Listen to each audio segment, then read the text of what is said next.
नमस्कार दोस्तों, स्वागत है आपका हमारे चैनल हम्बल इंडियन पर। जय माँ सिद्धिदात्री। माँ दुर्गा जी की नवी शक्ति का नाम सिद्धिदात्री है। ये सभी प्रकार की सिद्धियों को देने वाली हैं। मार्कंडेय पुराण के अनुसार अणिमा, महिमा, गरिमा, लघिमा, प्राप्ति, प्राकाम्य, ईशित्व और वशित्व ये 8 सिद्धियां होती हैं। ब्रह्मा वैवर्त पुराण के श्री कृष्ण जन्मखंड में यह संख्या 18 बताई गई है। इनके नाम इस प्रकार हैं: अणिमा, लघिमा, प्राप्ति, प्राकाम्य, महिमा, ईशित्व वशित्व, सर्वकामा वसायिता, सर्वज्ञत्व, दूर श्रवण, परकाय प्रवेशन, वाक सिद्धि, कल्प वृक्षत्व, सृष्टि, संहार करण सामर्थ्य, अमरत्व, सर्व न्यायत्व, भावना, सिद्धि।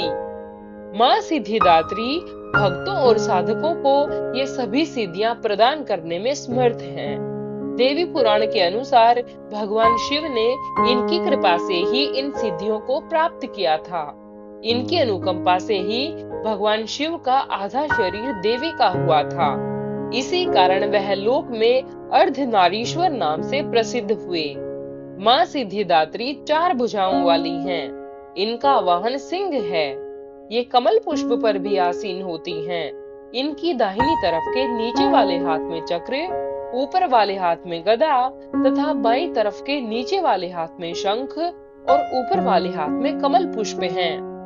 नवरात्रि पूजन के 9वें दिन इनकी उपासना की जाती है। इस दिन शास्त्रीय विधि विधान और पूर्ण निष्ठा के साथ साधना करने वाले साधक को सभी सिद्धियों की प्राप्ति हो जाती है। सृष्टि में कुछ भी उसके लिए अगम्य नहीं रह जाता। ब्रह्मांड पर पूर्ण विजय प्राप्त करने की सामर्थ्य उसमें आ जाती है। प्रत्येक मनुष्य का यह कर्तव्य है कि वह माँ सिद्धिदात्री की कृपा प्राप्त करने का निरंतर प्रयत्न करे, उनकी आराधना की ओर अग्रसर हो। इनकी कृपा से अनंत दुख रूप संसार से निर्लिप्त रहकर सारे सुखों का भोग करता हुआ वह मोक्ष को प्राप्त कर सकता है। 9 दुर्गाओं में माँ सिद्धिदात्री अंतिम है। अन्य 8 दुर्गाओं की पूजा उपासना शास्त्रीय विधि विधान के अनुसार करते हुए भक्त दुर्गा पूजा के 9वें दिन इनकी उपासना में प्रवृत्त होते हैं। इन सिद्धिदात्री माँ की उपासना पूर्ण कर लेने के बाद भक्तों और साधकों की लौकिक पारलौकिक सभी प्रकार की कामनाओं की पूर्ति हो जाती है। लेकिन सिद्धिदात्री माँ के कृपा पात्र भक्त के भीतर कोई ऐसी कामना शेष बचती ही नहीं है जिसे वह पूर्ण करना चाहे।